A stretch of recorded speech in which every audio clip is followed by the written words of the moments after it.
সম্মানিত ভিউয়ার্স, আসসালামু আলাইকুম।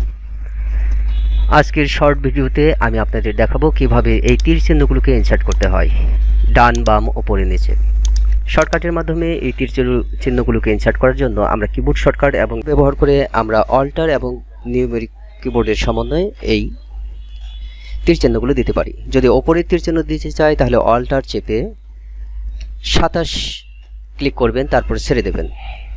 প্রথমে 24, তারপরে 25, তারপরে 26, 27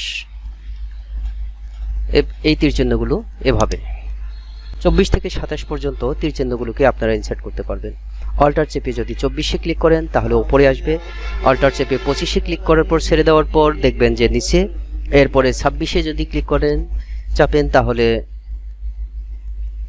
বাম থেকে ডানে, এবং অল্টার চেপে যদি 27-এ ক্লিক করেন তাহলে ডান থেকে বামে তীর চিহ্নগুলো দেখাবে। সাথে থাকার জন্য ধন্যবাদ। পরবর্তীতে আবারও দেখা হবে। ততদিন সুস্থ সুন্দর থাকুন।